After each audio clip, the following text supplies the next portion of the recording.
let's get into our fourth player here. Pick four. Round Watch 4, her. pick 7, pick number 107 overall. And it's one of the guys we talked about, Theo Johnson, tight end out of Penn State.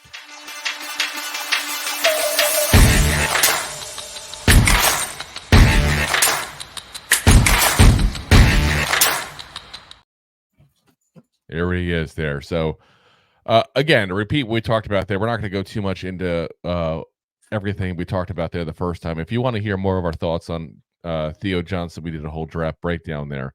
Again, former wide receiver playing at Penn State, 6'6", 259, 23 years old. Last year, 13 games, 34 catches, 341 yards, 7 touchdowns, and a 62.5 PFF grade. That's definitely not good. No. Pros, high ceiling, great hands, good size. Cons, low floor, needs to expand his route tree, blocking, and no yak. This is the guy that when you talk about combine winners, guys need to go, all the measurables are there pretty much, except for his arms. He does have like average arm length. No, not even bad, but average. Everything else though, it's like top like 5% in the tight end category all time, like that kind of thing. Like he's absolutely crushed the combine. And again, we talked about the pass rushers too as well. Penn State has this habit of getting people with amazing athletic skills and not being able to utilize it. I don't know what it is. I don't pretend to be the Penn State fan. I should have called my friend Jeff up. He's a big Penn State guy. Find out a little bit more as far as that. I don't know what Franklin's doing there, but yeah, that's an issue they have overall. This is that guy though that has all the potential. If you believe it's coaching or scheme, that's an issue. That's where it boils down to. Now, we did not do a deep enough dive from, all the, we didn't watch every single minute of every single game with him at that point because we didn't know we're going to get him or not, obviously. So we may come back to him a little bit there with some options and some ideas after a deep dive. But super deep.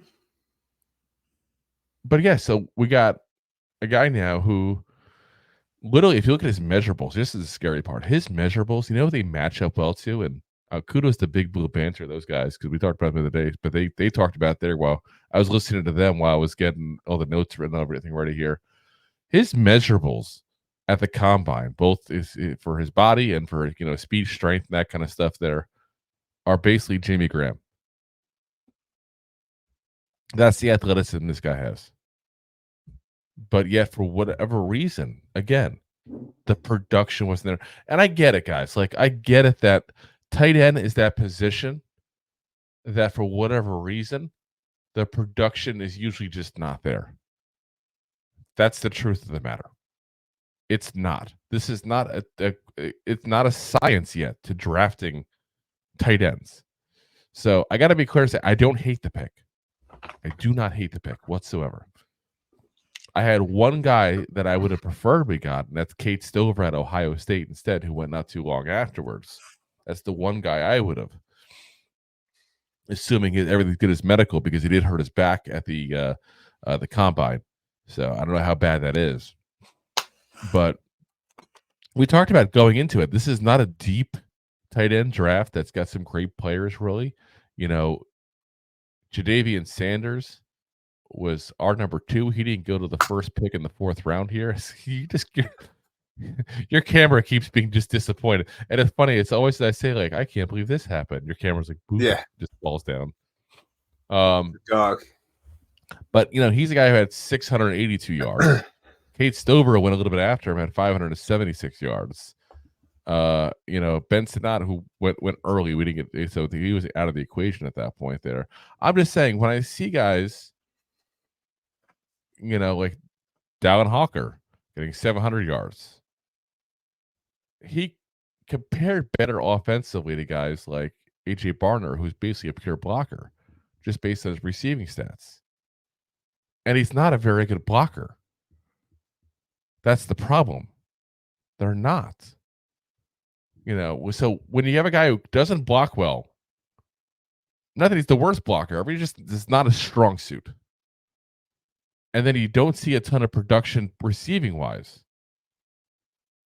It's a little scary. He's got the measurables, he's got the speed, he's got this. And if you notice in our notes, what do we say? High ceiling, low floor. I'm standing by that.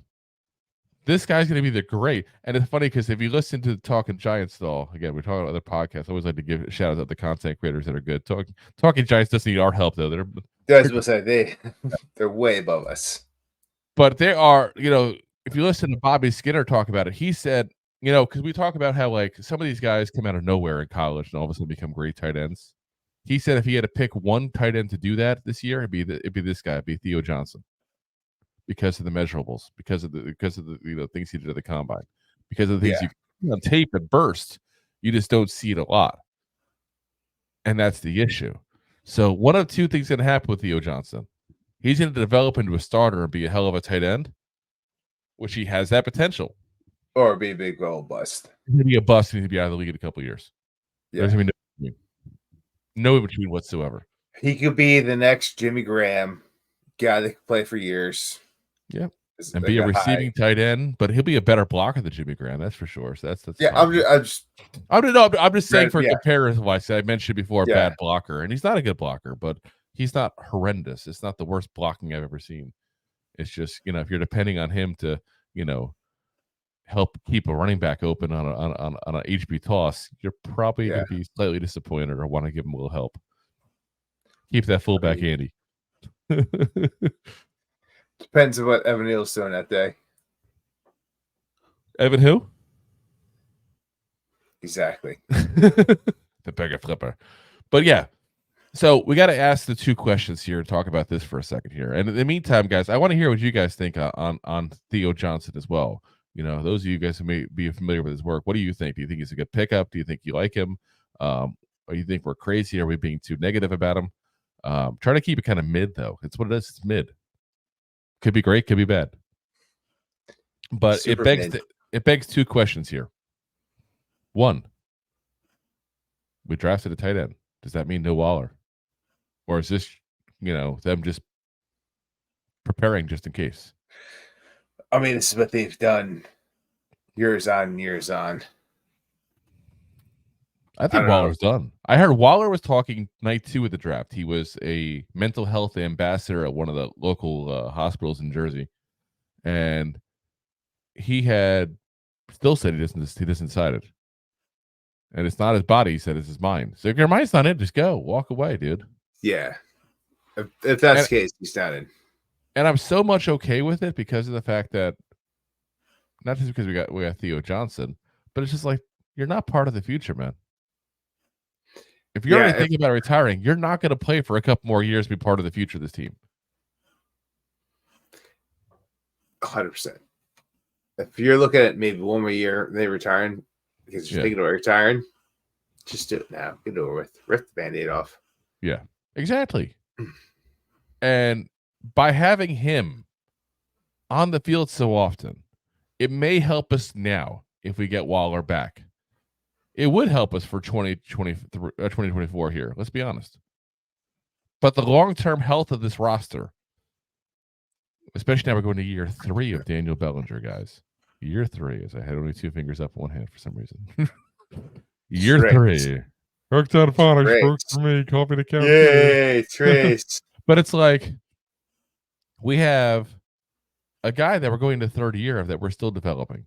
A guy who took a step back last year, let's be very frank, took a step back last year when Waller was on there. Is Waller being on there going to hurt us from developing these guys? Because now you got 2 young tight ends, one going to the 3rd year, one going to the 1st year. And you got to see what you got in these guys. Because next year's our last cheap year of Daniel Bellinger, guys. Not that I think anybody's going to go pay him $20 million a year, don't get me wrong. But you're going to have to start paying him. And you have to know what he is. Waller out. Hey. So, yeah, I'm at this point. I'm on Waller go bye-bye train. I'm on the hype train for that. And don't get me wrong. If he plays, I'll root for him. I'll be very happy if he, when he makes a score. or a big catch or something like that. But if your heart's on it, dude, walk away. Yeah, like for his sake. I want to see Waller play for us because there's a lot of hype. There's a lot of potential of him being so good for us. But if your heart and your head's not there, just go. Like, get out of there. Like, I'm not mad at that. Like, if there's a lot of shit going on in your life and you're not going to play your best game and you know it, walk away. Exactly. Walk away. Like, I'm okay. I'm okay with it. Like, as long as you're honest, like, hey, listen, I got a lot of shit going on in my life. Yeah. We know you got the divorce, obviously, now. Yeah. I can't devote my time to what the Giants need.